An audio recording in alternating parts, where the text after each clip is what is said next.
Talks on violence against women in Nigeria in recent times is slowly becoming regular as cases of gender-based violence continues on a rapid rise. From rape cases to kidnap of girls and women in northern part of Nigeria, these crimes have remained unabated. My guest is the country representative of the United Nations Populations Fund.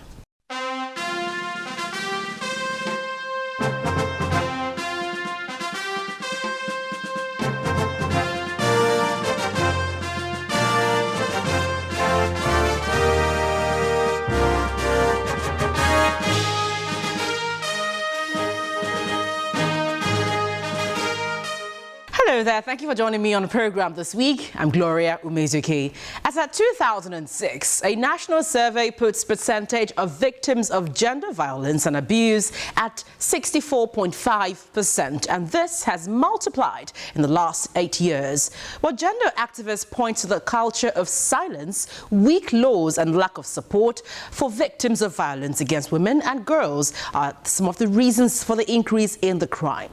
Well, we'll be looking at the subject in this interview I have this week, but up ahead. The culture of silence and the attacks on schools in the Northeast have not deterred parents in the Northeast from encouraging girl-child education in the region, according to the United Nations Populations Fund. Take a listen.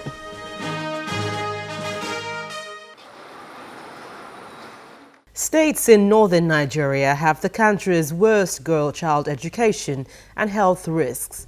The latest scorecard by United Nations Population Fund shows high female illiteracy, highest adolescent girl marriage, under 15 childbearing, as well as risk of maternal death. Several communities in the troubled north are aware of this crisis point. That's why they embrace the UNFPA drive for girl-child education. It is the girl child who, after being raped, will get pregnant, and the one who does the atrocity can continue, even if he's a young boy, will continue with education, but the girl will drop from school. So we are trying to target the most vulnerable.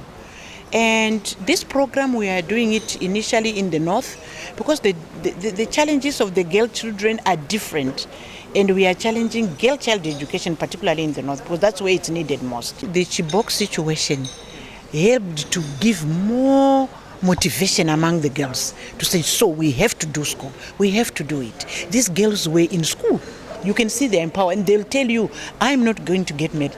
In the past, they would never have said that. They would have been scared even to open their mouth to say that they don't want to get married early. But now they talk why, they have support of their parents, they have support of the community, of the traditional leader. They have nothing to fear. The Boko Haram crisis only worsened an already desperate situation in the Northeast. 5 years of Boko Haram attacks have severely hampered access to education in the region, but that can steadily change through interventions. If girls complete secondary school, at least we know that they will delay marriage by about 2.5 years.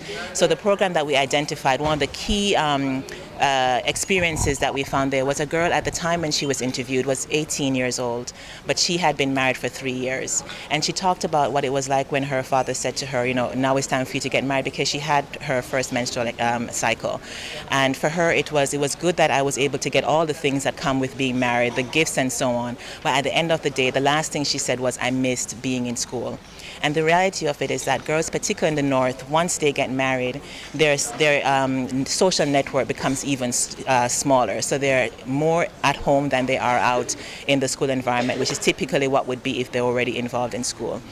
So for UNFPA, it was important for us to be able to build on a program like that, which had already demonstrated the result in terms of delaying marriage by 2.5 years. And then for us to make sure and to supplement girls going to school. Sakina is only 18 and is billed for marriage in months, but her parents are determined for her to continue her education beyond secondary school. I never thought I would go to school because my father does not have money, and in my family, girls do not go to school. They prefer that once they finish their primary education, they should be married out.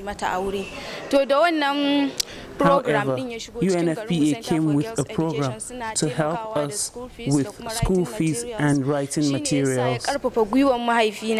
Now my father has consented that I should complete my secondary education since he didn't go to school.